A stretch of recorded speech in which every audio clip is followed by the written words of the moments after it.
Chapter 31. Having descended the hill, the general after whom Pierre was galloping turned sharply to the left, and Pierre, losing sight of him, galloped in among some ranks of infantry marching ahead of him. He tried to pass either in front of them or to the right or left, but there were soldiers everywhere, all with the same preoccupied expression and busy with some unseen but evidently important task. They all gazed with the same dissatisfied and inquiring expression at this stout man in a white hat, who for some unknown reason threatened to trample them under his horse's hoofs. "Why ride into the middle of the battalion?" one of them shouted at him. Another prodded his horse with the butt end of a musket, and Pierre, bending over his saddlebow and hardly able to control his shying horse, galloped ahead of the soldiers where there was a free space. There was a bridge ahead of him, where other soldiers stood firing. Pierre rode up to them. Without being aware of it, he had come to the bridge across the Kolocha between Gorky and Borodino, which the French, having occupied Borodino, were attacking in the first phase of the battle. Pierre saw that there was a bridge in front of him and that soldiers were doing something on both sides of it and in the meadow, among the rows of new-mown hay which he had taken no notice of amid the smoke of the campfires the day before, but despite the incessant firing going on there he had no idea that this was the field of battle. He did not notice the sound of the bullets whistling from every side, or the projectiles that flew over him, did not see the enemy on the other side of the river, and for a long time did not notice the killed and wounded, though many fell near him. He looked about him with a smile which did not leave his face. "Why is that fellow in front of the line?" shouted somebody at him again. "To the left." "Keep to the right," the men shouted to him. Pierre went to the right, and unexpectedly encountered one of Revsky's adjutants whom he knew. The adjutant looked angrily at him, evidently also intending to shout at him, but on recognizing him he nodded. "How have you got here?" he said, and galloped on. Pierre, feeling out of place there, having nothing to do, and afraid of getting in someone's way again, galloped after the adjutant. "What's happening here?" "May I come with you?" he asked. One moment," replied the adjutant, and riding up to a stout colonel who was standing in the meadow, he gave him some message and then addressed Pierre. "Why have you come here, Count?" he asked with a smile. Still inquisitive. Yes, assented Pierre. But the adjutant turned his horse about and rode on. "Here it's tolerable," said he, "but with Bagration on the left flank they're getting it frightfully hot." "Really?" said Pierre. "Where is that?" "Come along with me to our knoll. We can get a view from there, and in our battery it is still bearable," said the adjutant. "Will you come?" "Yes, I'll come with you," replied Pierre, looking round for his groom. It was only now that he noticed wounded men staggering along or being carried on stretchers. On that very meadow he had ridden over the day before, a soldier was lying athwart the rows of scented hay, with his head thrown awkwardly back and his shako off. Why haven't they carried him away? Pierre was about to ask, but seeing the stern expression of the adjutant who was also looking that way, he checked himself. Pierre did not find his groom and rode along the hollow with the adjutant to Revsky's redoubt. His horse lagged behind the adjutant's and jolted him at every step. "You don't seem to be used to riding, Count," remarked the adjutant. "No, it's not that, but her action seems so jerky," said Pierre in a puzzled tone. "Why, she's wounded," said the adjutant. "In the off foreleg above the knee. A bullet, no doubt. I congratulate you, Count, on your baptism of fire." Having ridden in the smoke past the 6th Corps, behind the artillery which had been moved forward and was in action, deafening them with the noise of firing, they came to a small wood. There it was cool and quiet, with a scent of autumn. Pierre and the adjutant dismounted and walked up the hill on foot. "Is the general here?" asked the adjutant on reaching the knoll. "He was here a minute ago but has just gone that way," someone told him, pointing to the right. The adjutant looked at Pierre as if puzzled what to do with him now. "Don't trouble about me," said Pierre. "I'll go up onto the knoll if I may." "Yes, do. You'll see everything from there and it's less dangerous, and I'll come for you." Pierre went to the battery and the adjutant rode on. They did not meet again, and only much later did Pierre learn that he lost an arm that day. The knoll to which Pierre ascended was that famous one afterwards known to the Russians as the Knoll Battery or Revsky's Redoubt, and to the French as La Grande Redoute, La Fatale Redoute, La Redoute du Centre, around which tens of thousands fell, and which the French regarded as the key to the whole position. This redoubt consisted of a knoll, on 3 sides of which trenches had been dug. Within the entrenchment stood 10 guns that were being fired through openings in the earthwork. In line with the knoll on both sides stood other guns which also fired incessantly. A little behind the guns stood infantry. When ascending that knoll, Pierre had no notion that this spot, on which small trenches had been dug and from which a few guns were firing, was the most important point of the battle. On the contrary, just because he happened to be there, he thought it one of the least significant parts of the field. Having reached the knoll, Pierre sat down at one end of a trench surrounding the battery and gazed at what was going on around him with an unconsciously happy smile. Occasionally he rose and walked about the battery still with that same smile, trying not to obstruct the soldiers who were loading, hauling the guns, and continually running past him with bags and charges. The guns of that battery were being fired continually one after another with a deafening roar, enveloping the whole neighborhood in powder smoke. In contrast with the dread felt by the infantrymen placed in support, here in the battery where a small number of men busy at their work were separated from the rest by a trench, everyone experienced a common and as it were family feeling of animation. The intrusion of Pierre's non-military figure in a white hat made an unpleasant impression at first. The soldiers looked askance at him with surprise and even alarm as they went past him. The senior artillery officer, a tall, long-legged, pockmarked man, moved over to Pierre as if to see the action of the farthest gun and looked at him with curiosity. A young round-faced officer, quite a boy still and evidently only just out of the cadet college, who was zealously commanding the 2 guns entrusted to him, addressed Pierre sternly. "Sir," he said, "permit me to ask you to stand aside. You must not be here." The soldiers shook their heads disapprovingly as they looked at Pierre.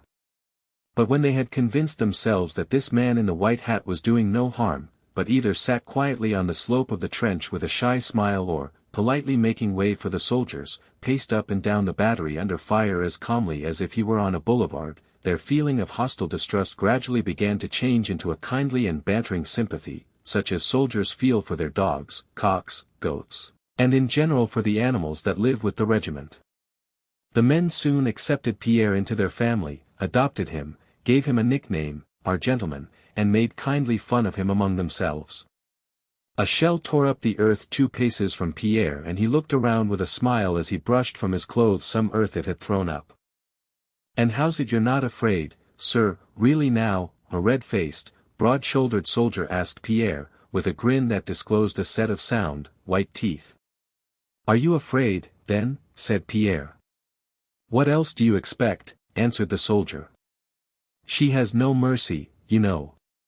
When she comes spluttering down, out go your innards." "One can't help being afraid," he said laughing. Several of the men, with bright kindly faces, stopped beside Pierre. They seemed not to have expected him to talk like anybody else, and the discovery that he did so delighted them. "It's the business of us soldiers. But in a gentleman it's wonderful. There's a gentleman for you.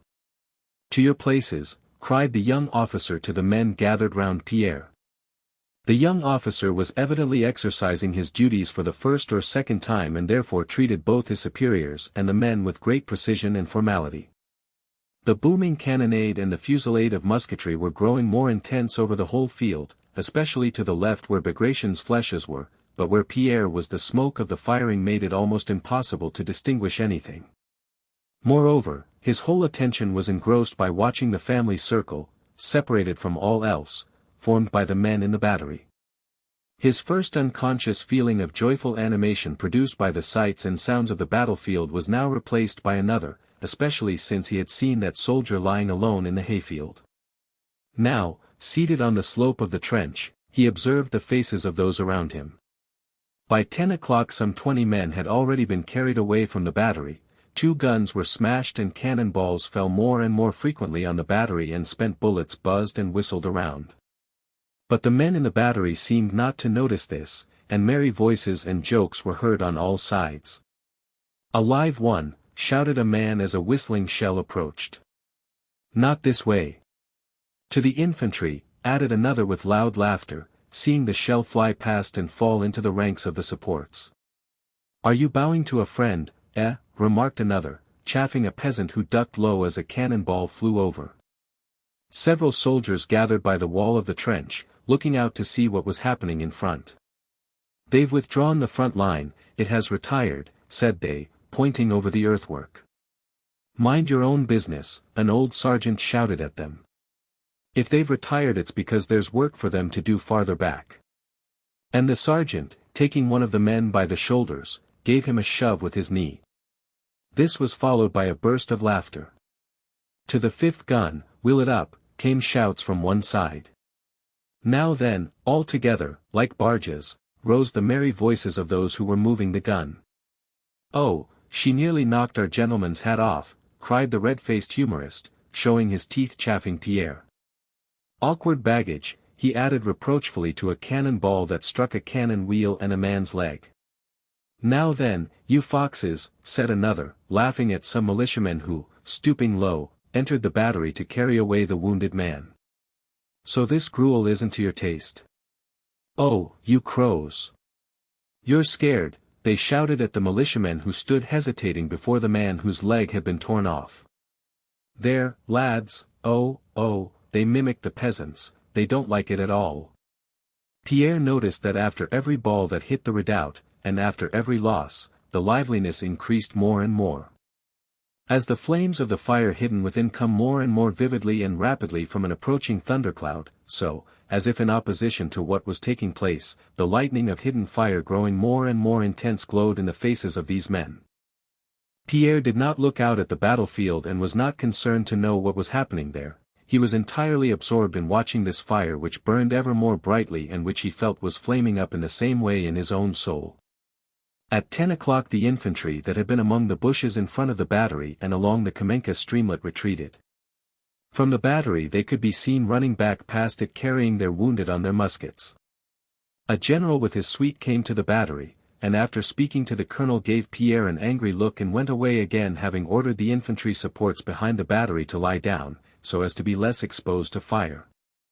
After this from amid the ranks of infantry to the right of the battery came the sound of a drum and shouts of command, and from the battery one saw how those ranks of infantry moved forward.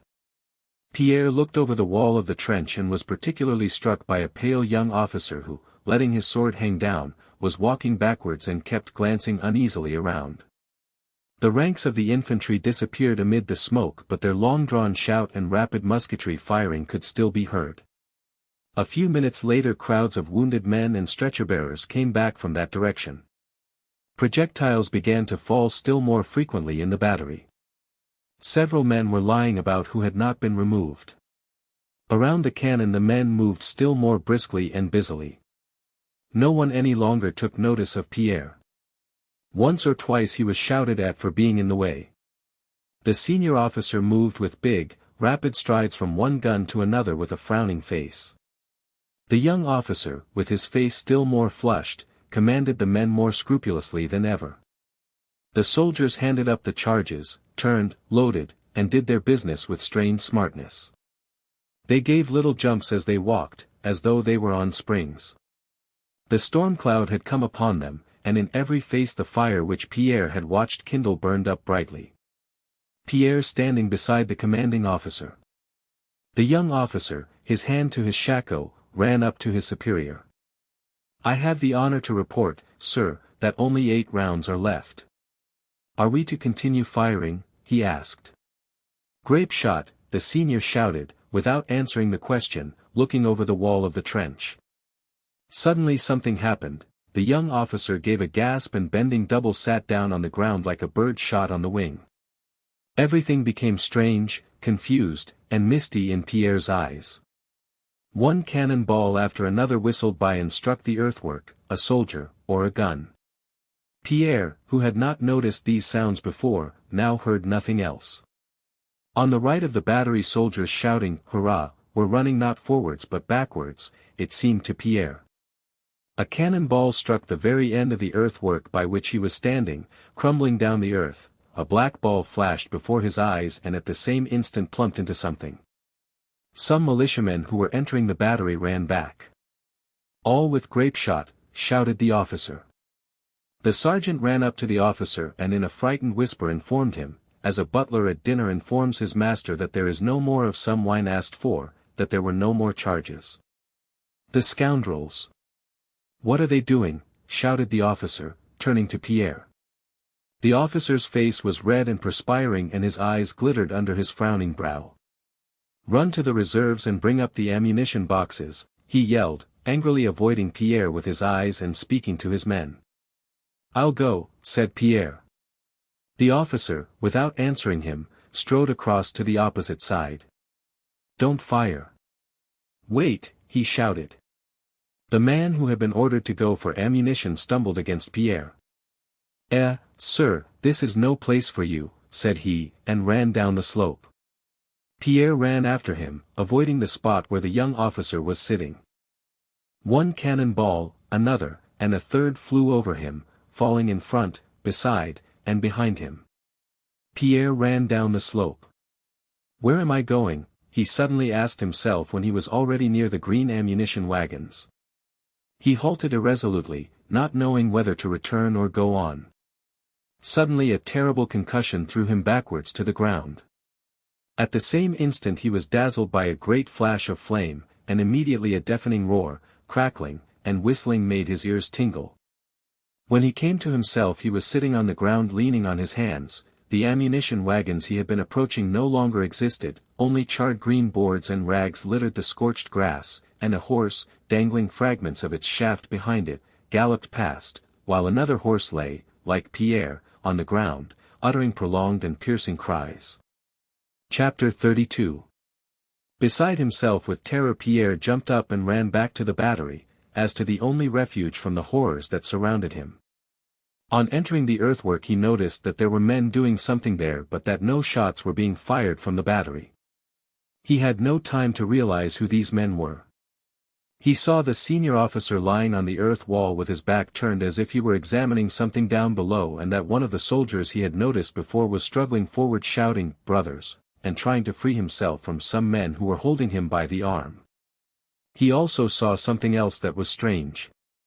But he had not time to realize that the colonel had been killed, that the soldier shouting, "Brothers," was a prisoner, and that another man had been bayoneted in the back before his eyes, for hardly had he run into the redoubt before a thin, sallow-faced, perspiring man in a blue uniform rushed on him sword in hand, shouting something.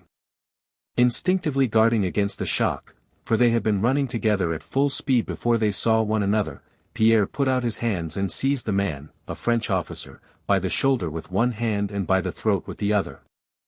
The officer, dropping his sword, seized Pierre by his collar. For some seconds they gazed with frightened eyes at one another's unfamiliar faces, and both were perplexed at what they had done and what they were to do next. "Am I taken prisoner or have I taken him prisoner?" each was thinking. But the French officer was evidently more inclined to think he had been taken prisoner, because Pierre's strong hand, impelled by instinctive fear, squeezed his throat ever tighter and tighter. The Frenchman was about to say something, when just above their heads, terrible and low, a cannon ball whistled, and it seemed to Pierre that the French officer's head had been torn off, so swiftly had he ducked it. Pierre too bent his head and let his hands fall.